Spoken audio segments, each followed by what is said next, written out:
Last lecture we have studied about the coordinates of points and also we have studied about the distance of between two points. मागच्या तासात आपण एखाद्या बिंदूचे निर्देशक कसे ओळखायचे आणि त्या दोन बिंदूंमधील अंतर कसं काढायचं याचा अभ्यास केला. ठीक आहे. याच्या पुढे जाऊन त्याच अंतराचा त्या डिस्टन्सचा जो काही वापर आहे ओके त्याचा आता आपल्याला आपण फॉलो करून आपल्याला पुढे जायचं आहे. त्याचा आता आपल्याला यूज करायचा आहे. त्याचा पुढचा जो पॉईंट आहे बघा तो म्हणजे आपला बिटवीन दिस.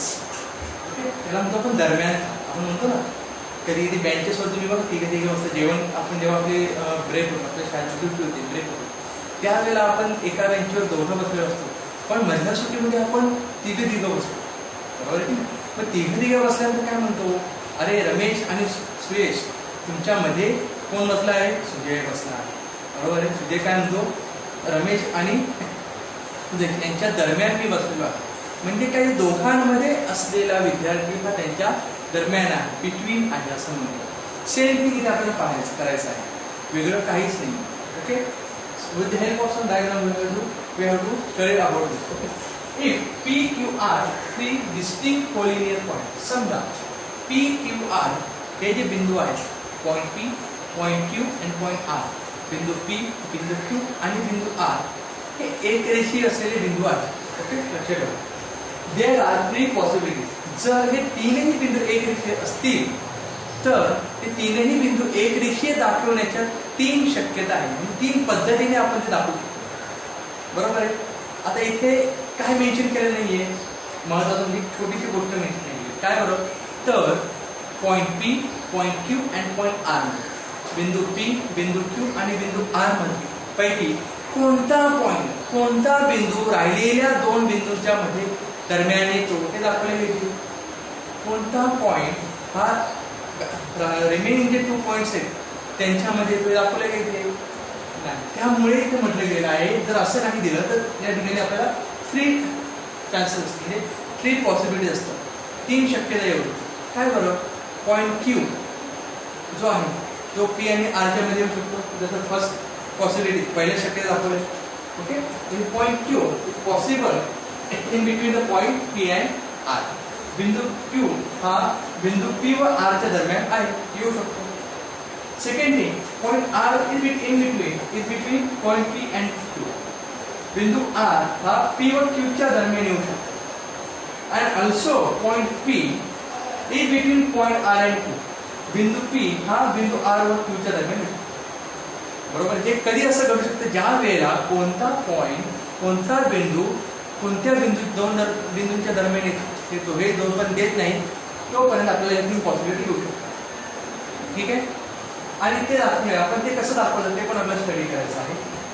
समजा एक एक्झाम्पल दिलेलं आहे distance of P R. P आणि आरचं जर अंतर हे कसं आहे इज इक्वल टू बरोबरीच आहे. कोणाच्या बरोबरीच आहे पी आणि क्यू यांचं अंतर पी अँड क्यू जे पॉइंट आहेत यांचं distance plus distance of Q and R point Q and point R म्हणजे दोघांचं डिस्टन्स हे कोणाचे इक्वल आहे P R. For example P आरचं डिस्टन्स जर 10 असेल तर या दोघांचं मिळून सुद्धा अंतर डिस्टन्स किती आलं पाहिजे प्लस केल्यानंतर 10 येत असेल. कळत आहे.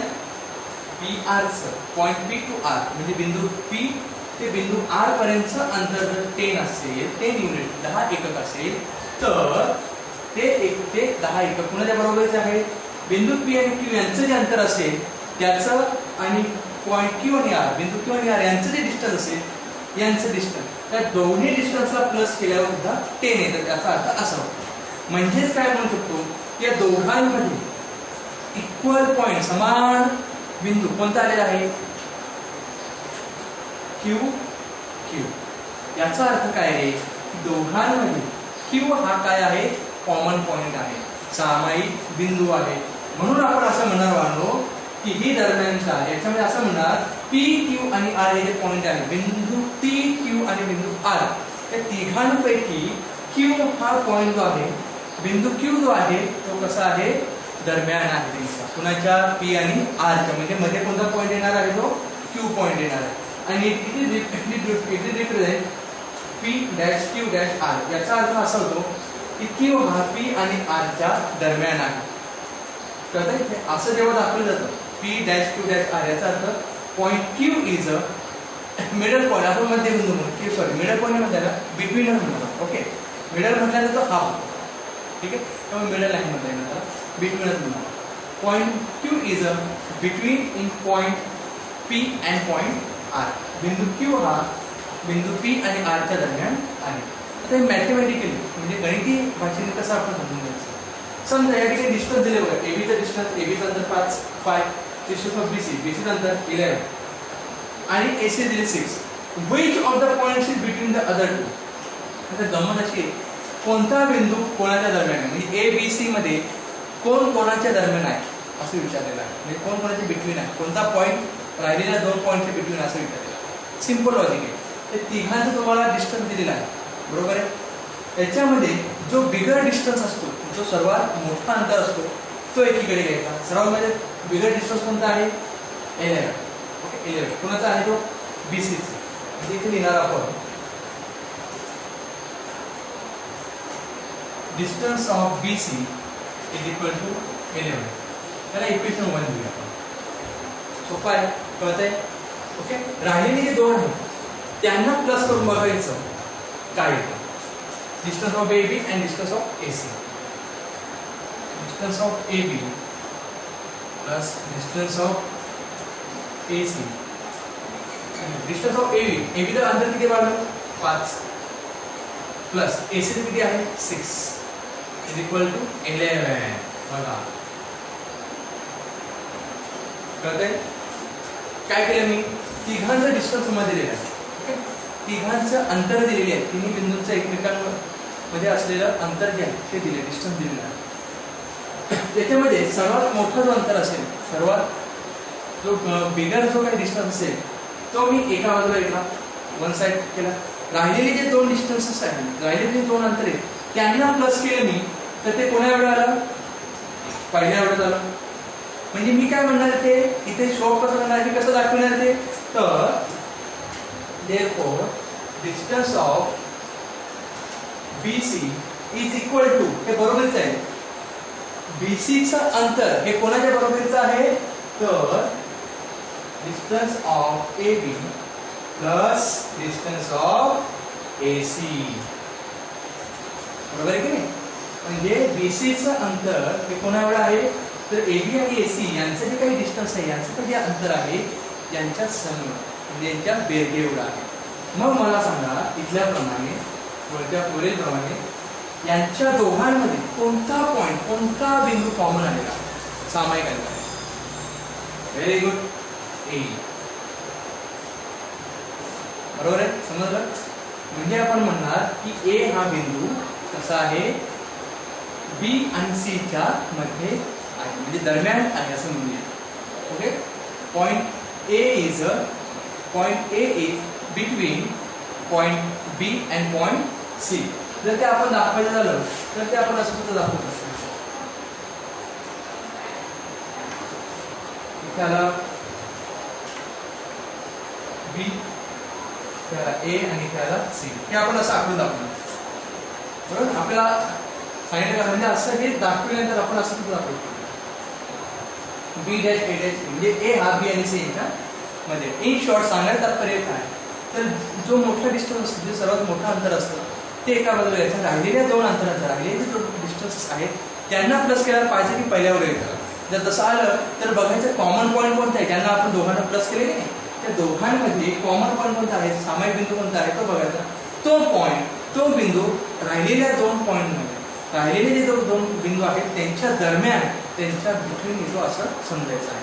ठीक आहे, आपण एक्झाम्पल घेऊया वेगळ्या प्रकारचे काही. ओके, तुम्हाला मागच्या तासाला आपण 1.1 कंप्लीट केला, तर 1.2 मध्ये क्वेश्चन नंबर फर्स्ट आणि सेकंड तुम्हाला सॉल्व्ह करायला सांगितलं होतं. क्वेश्चन नंबर 3 जो आहे आता आपल्याला पाहायचा आहे, त्यातला फर्स्ट वन.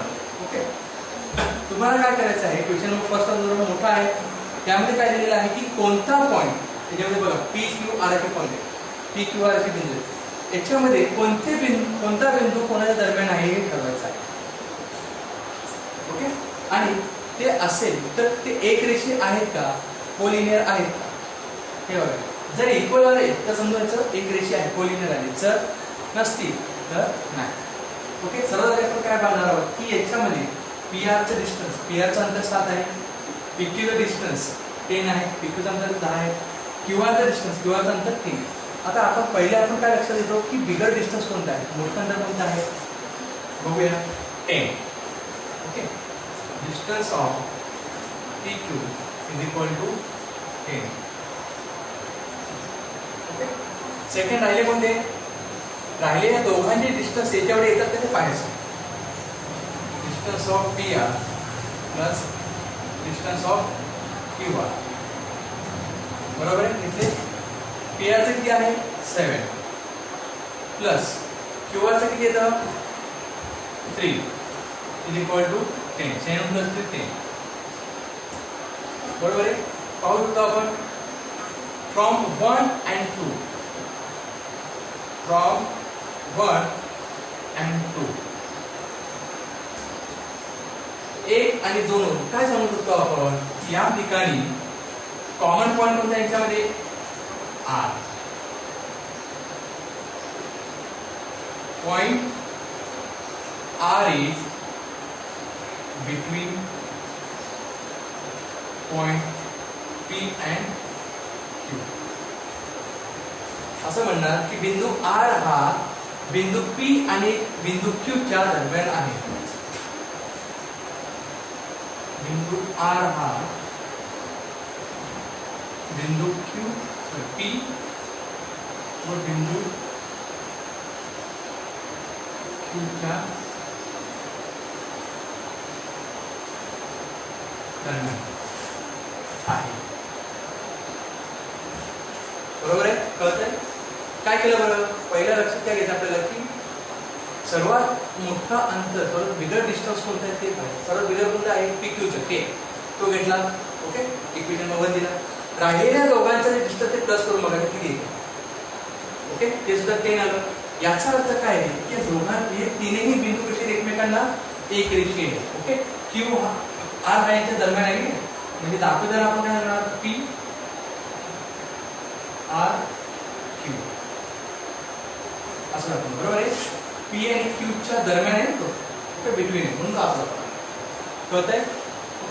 समजा जर येत असली तर काय करायचं, याच्यापेक्षा वेगळे एक्झाम्पल होते. LN म्हणजे आपण असं म्हणणार point PRQ is a collinear point. म्हणजे बिंदू P, बिंदू Q आणि बिंदू R हे एक रेषीय बिंदू आहेत, म्हणजे एकाच रेषेवर येणारे हे बिंदू आहेत. पण असे काही पॉइंट्स आहेत, असे काही डिस्टन्स, त्यांचा अंतर असं असतं की ते डिस्टन्स सेम नसल्यामुळे, अंतर सारखं असल्यामुळे ते एक रेषीय होऊ शकत नाही. कसं बघा, इथे दिलेलं आहे 4th वन एक्झाम्पल, चौथं उदाहरण आहे क्वेश्चन नंबर 3 मध्ये. ओके, डिस्टन्स ऑफ LN दिलेला आहे 11, डिस्टन्स ऑफ MN चं अंतर 12, NN चं डिस्टन्स 8 दिलेलं आहे. ओके, वरील प्रमाणे करायचं. सर्वात बिगर डिस्टन्स वेगळा पाहिजे. MN = 12. ओके, इथं सेकंड राहिलेलं LM आणि NN ला प्लस करून बघायचं, म्हणजे distance of LM plus distance of NN is equal to LM किती आहे आपल्याकडे 11 आणि NN 8. 11 प्लस 8 19. सेकंड. आता मला सांगा या दोघांचं प्लस केलं 19 येतं आणि MN चं केलं 12 येतं. सारखं येतं का रे अंतर यांचं, नाही येत. ओके, तरी तुम्ही मला सर मग या ठिकाणी L कॉमन पॉइंट असेल, नाही म्हणता येणार. का बरं, कारण त्यांचं अंतर कसं हवं आहे सेम. जर इक्वल आलं दोन्ही इक्वेशन, दोन्ही समीकरणांचं जे अंतर आहे, डिस्टन्स आहे वाढ, ते जर सेम आहे, सारखे येत असेल तरच आपण म्हणणार की तीनही बिंदू, all of 3 points are collinear point. तेव्हाच आपण म्हणणार की तीनही बिंदू एक रेषीय बिंदू आहेत. ओके, माहिती आहे ना, फ्रॉम 1 and 2 काय लिहिणार, point N, point M and point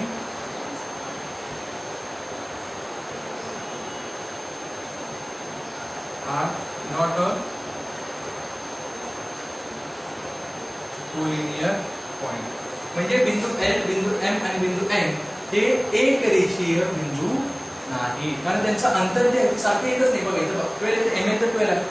okay, बाकीच्या दोघांना प्लस केलं 19 तर त्यामुळे शक्यता नाहीच आहे. त्यामुळे आपण असं म्हणणार की बिंदू एल, एम आणि एन हे एक रेषीय बिंदू नाही. ओके, हे कळलं तुम्हाला. राहिलेली याच्यामध्ये आणखी काही 6 गणित आहे ती तुम्ही स्वतःहून प्रयत्न करायचे. ठीक आहे. आता क्वेश्चन नंबर 4 जो आहे तो पाहायचा आपल्याला. काय question number 4? Distance of AC दिलेला आहे. ओके, एसीचं अंतर दिले 10, सीबीचं दिलेलं आहे 8. Find the AB considering all possibility. आता या ठिकाणी काय बघा, आपल्याला दोघांचं अंतर दिलेलं आहे, एकाचं काढायचं आहे. बरोबर आहे. गंमत अशी आहे की कोणता पॉईंट, कोणता बिंदू राहिलेल्या दोघांच्या मध्ये आहे हे दिलेलं त्यांनी आपल्याला नाही. ते जर दिलं असतं तर इझी काम झालं, पण तसं दिलेलं नाही. त्यामुळे आता हे आपल्याला कोणत्या पद्धतीने सोडावं लागणार आहे? 1, 2 आणि 3 पद्धतीने. 3 पैकी आपल्याला 2 पद्धतीने सोडावं लागणार. बरोबर. सर्व पर्यायांचा विचार करा असं त्यांनी दिलेलं आहे. कन्सिडरिंग ऑल पॉसिबिलिटी, जे पर्याय आहेत त्यांचा विचार करा की एबीचं उत्तर काय होईल. फॉर एक्झाम्पल आपण पर्याय 1 बघू आपण. ऑप्शन 1. ठीक आहे. पर्याय 1 ऑप्शन नंबर 1 काय बरं. समजा मी जर म्हटलं ए, बी आणि सी असं. समजा बी हा मध्ये घ्यायचा आहे. बरोबर. आता पर्याय 1चा विचार करू. बी हा मध्ये घेतला, याचा अर्थ काय आहे? Distance of AC is equal to distance of AB plus distance of BC. बरोबर आहे. म्हणजे AC जो आहे तो पूर्ण आहे. ठीक आहे. AC च्या दरम्यान कोण आहे? B पॉइंट आहे. ओके, म्हणजे B जो आहे AC च्या दरम्यान असल्यामुळे याचे 2 भाग झाले, AB आणि BC. या दोघांचं जेवढं अंतर असेल ते कोणा एवढं असेल? AC एवढं असेल. बरोबर आहे. आता माझ्याकडे AC चा डिस्टन्स आहे 10. AB आहे का आपल्याकडे? नाही, ते काढायचं आहे. म्हणजे मी तसंच करणार. BC आहे माझ्याकडे, CB किंवा BC एकच 8. आता 8 आणि AB यांचा प्लस होईल का? नाही होईल. मग मी 8 ला काय करणार? लेफ्ट हँड साइडला म्हणजे ते मायनस होणार. Distance of AB is equal to 10 minus 8, कारण की प्लस आहे, लेफ्ट हँड साइडला मायनस होणार. म्हणजे काय येणार? Distance of AB is equal to 2. ही पहिली शक्यता. पॉसिबिलिटी 1, शक्यता 1. शक्यता 2 काय विषय बाळगून. तर समजा मी असं केलं की बी पॉईंट सी च्या ठिकाणी शिफ्ट केला आणि सी पॉईंट बी च्या ठिकाणी शिफ्ट केला. हे तसंच करूया तर तो असा होईल. बरोबर. म्हणजे मी असं म्हणणार, तोंडी जर म्हणायचं झालं, ओरली जर सांगायचं झालं तर AC आणि BC यांचं जे डिस्टन्स आहे ते दोघांना प्लस केल्यानंतर ते कोणाचं मिळणार आहे? आपल्याला ABचं मिळणार आहे. म्हणजेच distance of AB is equal to distance of AC plus distance of CB. बरोबर आहे. ABचं काढायचं आहे आपल्याला. AC आपल्याकडे आहे 10 आणि BC आहे 8. किती आले बरं दोघांचे? 18. म्हणजेच distance of AB is equal to 18. म्हणजे बघा दोन्ही शक्यता बघा कशा वेगवेगळ्या आहेत. त्यांचं अंतर जे आहे ते वेगवेगळं येऊ शकतं. कधी?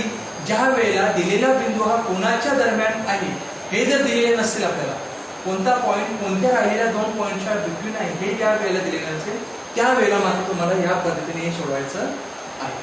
ओके, हे लक्षात ठेवायचं आहे. आणि याचा तुम्ही पुन्हा एकदा घरी सराव करायचा आहे. जर डाऊट असतील तर पुढच्या तासाला आपण ते क्लिअर करू.